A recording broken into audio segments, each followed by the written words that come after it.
نحمده ونصلي على رسوله الكريم اما بعد. صدر ذی وقار، منصفان با کردار اور سامعین سخن نواز، پھر گرے ہیں میرے احساس پہ پتھر کے گلاب، پھر میرے ذہن سے رسنے لگا خوشبو کا لہو. حاضرین، کیا کہیں گے آپ اس معاشرے کے بارے میں جہاں بیٹی اپنی ماں کو قرض دے کر اس پر سود کی وصولی کرے؟ کیا کہیں گے آپ اس معاشرے کے بارے میں جہاں والدین کے بازو والی کمرے میں بیٹی اپنے بوائے فرینڈ کے ساتھ بند ہے؟ کیا خیال ہے آپ کا اگر بوڑھے والدین کو ساری عمر کے لیے بیٹا بوڑھوں کے یتیم خانے میں داخل کر دے اور مر جانے پر ادارے کو فیس دے کر دفن کرنے کو کہہ دے؟ جناب عالی، یہ معاشرہ امریکہ اور یورپ میں عصری تعلیم کے ہائی فائی لوگوں نے بنایا ہے. اس معاشرے کی اصلاح صرف اور صرف سیرت النبی صلی اللہ علیہ وسلم کے ذریعے سے ہی ہو سکتی ہے. اس لیے میری تقریر کا عنوان ہے سیرت النبی صلی اللہ علیہ وسلم اور ہمارا معاشرہ. حاضرین، قلوب کو تسخیر کرنا چاہتے ہیں نا آپ؟ معاشرے کے ہر فرد کے دل میں رہن مروت بلند اخلاق و کردار کے خواہاں ہیں نا آپ؟ بہت اچھے خیالات و افکار ہیں آپ کے، مگر جناب عالی ذرا غور تو فرمائیے، کہاں ملے گا آپ کو ایسا معاشرہ؟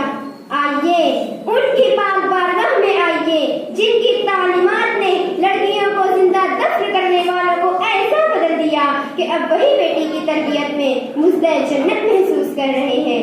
ان کی پاک بارگاہ کی تعلیم ہے نوجوانوں کے لیے کہ ماں کے قدموں تلے جنت ہے اور باپ جنت کا دروازہ.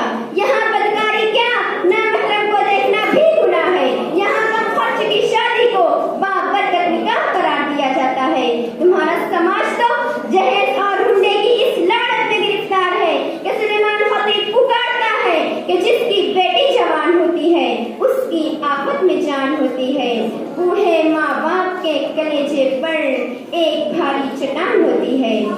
حاضرین، آؤ سیرت النبی صلی اللہ علیہ وسلم کے ٹھنڈے سائے میں دیکھیے نا میرے مدنی و مکی سرکار نے کیا اصلاح کی ہے اپنے صحابہ کی کہ بکری کی ایک سری 7 غریبوں کے گھر کا چکر لگا کر پھر پہلے گھر میں آ جاتی ہے. وقت کے رہنما اور لیڈر کو عبرت ہے کہ اگر غریب نے بھوک کی وجہ سے اپنے شکم پر ایک پتھر باندھے ہیں تو رہنما کے پیٹ پر 2 پتھر ہونے چاہیے. وہ سلطان عرب ہے مگر معاشرے کی تربیت ایسی کی ہے کہ اے جگ کے تمنگر ہے تیرے پیٹ پہ پتھر، اے جگ کے تمنگر ہے تیرے پیٹ پہ پتھر، دنیا تیرے احسان کے ٹکڑوں پہ پلی ہے. یہ اونچے فلیٹ، بنگلوں، محلوں اور تاج محل ہوٹلوں میں مکی رہنماؤں کے لیے درس عبرت ہے کہ تمہارے آقا صلی اللہ علیہ وسلم کا کوئی محل مکہ یا مدینہ میں نہیں تھا. ربر فوم کے گدوں پر استراحت فرمانے والوں، میرے مدنی سرکار تو ٹاٹ کے بستر پر آرام فرماتے تھے. تمہارے لیے 10 یوں جوڑے الماری میں رکھے ہیں. میرے آقا صلی اللہ علیہ وسلم کے پاس تو محض ایک تہبند اور ایک چادر ہے جسے دھونے میں دیر لگتی ہے تو مسجد نبوی میں نماز کی جماعت تاخیر سے ہوتی ہے. ان کی گود میں جنت کے جوانوں کے سردار حسن حسین پلتے ہیں. تمہاری گود میں موبائل اور ٹی وی کے شیدائی کا گرش پاتے ہیں. تم اپنے ذہن و دماغ سے کیسے ہی قانون بنا لو مگر کامیابی ملے گی تو صرف اور صرف قانون محمدی سے کہ چاہو تو پی لو 7 سمندر نچوڑ کے، چاہو تو پی لو 7 سمندر نچوڑ کے، پیاسے رہو گے ساقی کوثر کو چھوڑ کے.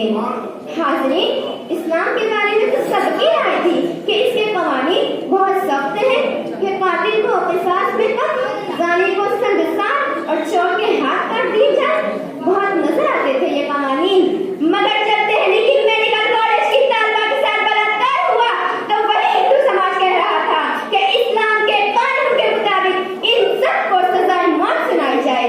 تزکیہ نفس ہر فرد کر لے تو صنعا سے مکہ مکرمہ تک ایک حسین زیورات سے لدی عورت سفر کرے گی اور ہر مرد اسے ماں، بہن یا بیٹی کی نگاہ سے دیکھے گا، کیونکہ سیرت النبی صلی اللہ علیہ وسلم ہی وہ واحد راستہ ہے جو معاشرے میں امن، چین، سکون اور راحت دے سکتا ہے. اسی پر رب کائنات کا وعدہ ہے کہ محمد سے وفا تو نے تو لوح و قلم تیرے ہیں. وآخر دعوانا الحمدللہ رب العالمین. السلام علیکم.